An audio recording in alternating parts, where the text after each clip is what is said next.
जम्मू कश्मीर के सुंदरबनी सेक्टर में सेना और आतंकवादियों के बीच सोमवार को मुठभेड़ हो गई। आतंकवादियों ने आर्मी के काफिले में शामिल एम्बुलेंस पर गोलीबारी कर दी थी। सेना और एनएसजी के कमांडो ने इसके बाद कॉम्बिंग ऑपरेशन शुरू किया। इस दौरान एक आतंकी को मार गिराया गया।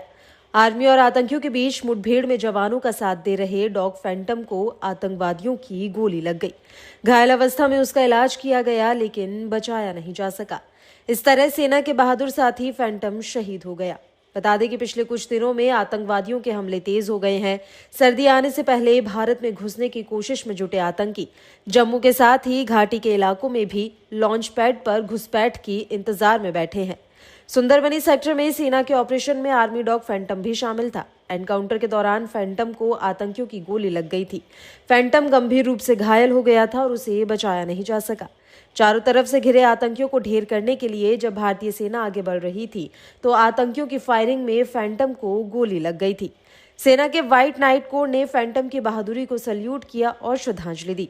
जानकारी के अनुसार आरवीसी मेरठ से कनेक्टेड फैंटम का डेट ऑफ बर्थ 25 मई और 2020 था और उसे 12 अगस्त 2022 को आर्मी में पोस्ट किया गया था। इस तरह उसकी उम्र 4 से कुछ ज्यादा ही थी। फैंटम का ब्रीड बेल्जियम मैलिनॉय था। उसे असॉल्ट डॉग का दर्जा हासिल था। बता दें कि आर्मी अपने अभियान में ट्रेन डॉग की भी मदद लेती है। इसके लिए बाकायदा डॉग को प्रशिक्षण दिया जाता है। उधर सेना के जम्मू स्थित व्हाइट नाइट कोर ने अभियान के बारे में जानकारी देते हुए कहा कि एक आतंकवादी का शव और हथियार बरामद कर लिया गया है।